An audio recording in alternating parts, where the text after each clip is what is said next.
Другари, за тия ще подрживте видео, да речеме, само ще стигнувате до криптосвето и коя е най-добра опция, например, пръв път седнувате на компютър, едноставно много взимате и правите cex.io, значи откако завършите taj финален проект и ставите дебитна картичка. Добре е да първо да тестирате на мала сума, да речем на 10 евра или от динари, да купите крипто, да го тестирате, да видите на кой начин функционира и ќе видите дека самата берза за секој коин кој ще го купите, да речем биткоин, етериум или кардано, автоматски ви крира волет, не ви трябва никакъв новченик, не ви трябва чуда. Значи самата берза е и у едно и волет, кој што никой не ви тера да треба да купите надворешен, да купите NanoLadger или било каков друга, да симнете било каква друга апликация за волет, која што не ја познавате. По-добре е на почетокот да ги држите коините, да ги држите на самата берза. Се многу по-сигурно, отколку да експериментирате вчера што сте седнали у криптосвет, да експериментирате за некои коини кои што не ги или технологии кои што не ги разбирате, тоест апликации. Значи, отколку креираш профил на cex.io, гледај да направиш после профил. Втора опция ти е Binance, ти е най-сигурна, binance.com. Ако не можете да поврзете дебитна картичка, то не ви е ни потребно. Мислам, може. По-големи от 90% от македонците и 95% от македонците више кажаат дека имат успеяно да креират профили на Binance, дури да продадат, значи да го тестират да продадат коини. Ако не можете да конектирате на Binance дебитна, не ви треба. Значи сите тия коини за да ги ставите на Staking Rewards, може да купите биткоин. Taj биткоин е платежно средство у криптосвету, значи не ви треба долари. Значи трябва ви една почетна база, една почетна exchange, која што ќе може оттама да купувате биткоин или други коини, да речеме, ќе купите кардано и да го префрлите да го ставите на стекинг на Binance. Значи, но доколку успеете да направите на Binance профил со македонска дебитна картичка, гледајте да го користите повише Binance отколку cex.io. Многу е по-ефтин на фи кога купуваш и кога продаваш. Трето, седнувате, правите на KuCoin. Исто. Ако успеете да поврзате дебитна картичка, окей. Ако не успеете да поврзате дебитна картичка, се што ви треба да проверите дали е у опција оперативен тај волет за депозит и за withdraw. Тоест, како проверувате тоа?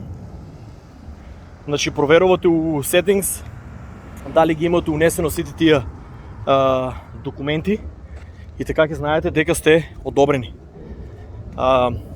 Значи, многу луѓе ми викат дека и направивме само една берза и супер, не е супер. Значи, гледајте на сите тия 3 берзи у Македонија кои што се достапни. Некои ми кажаа дека била и Кракен достапна.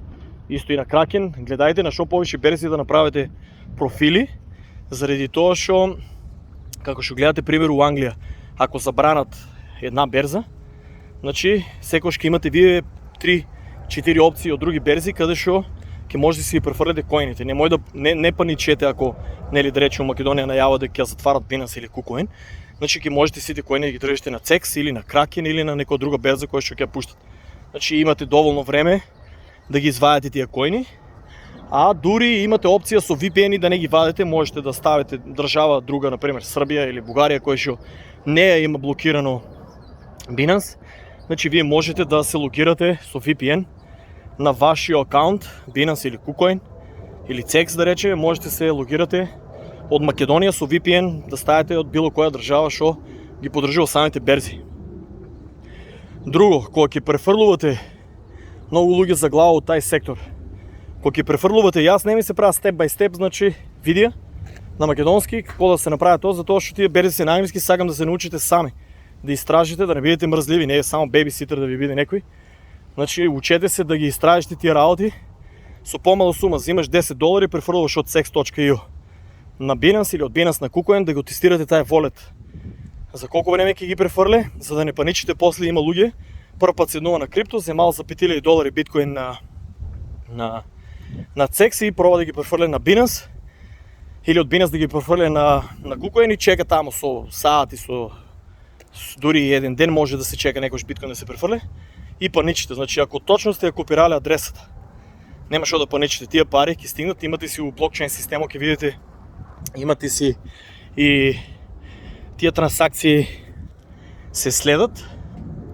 Значи може много лесно да следите транзакцията и колко конфирмации трябва за самата транзакция да помине.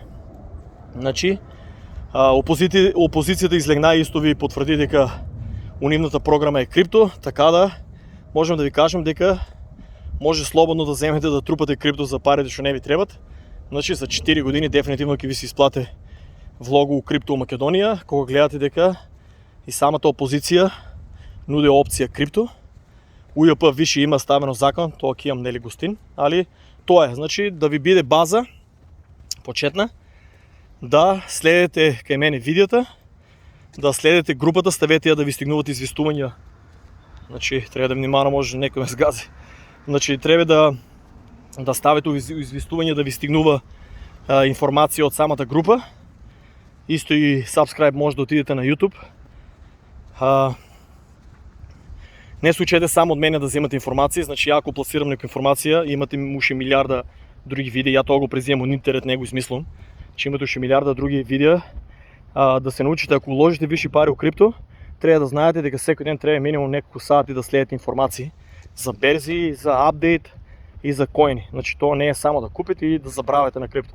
Јас дека може да купите и нели 4 години да ви стоят, али треба да пратите, гледате информации дневни, поради тоа што например да речем може Binance да има апдейт или да ја затварат у Македонија или нешто поважни информации, така да треба да на дневна база, значи да следите инфо за крипто. Че нема што да се плашите ако уложите пари што не ви требат. Не се учете да ставате пари кои што ви се потребни, заради тоа што крипто кога што гледате паѓа 90%, може да стоја со месеци доле. И ако ви треба тия пари, вие едноставно, ако сте купили нешто и оно ако е паднало 50%, вие не може да го продавате поради тоа што сте у загуба. Така да тоа е едно моето прво дневно видео на таа тема. Ќе гледам да правам почесто такви видеа. Гледајте ако имате прашања, например прашања кои што те не ви се јасни, можам да направам едно видео од овај стил. Поради тоа што гледам дека старите видеа на YouTube ги нема, се избришени. Исто и од преходната група ми е целата скроз блокирана и уништена, така да ќе треба целата група да ја обновам. Поздрав дечки!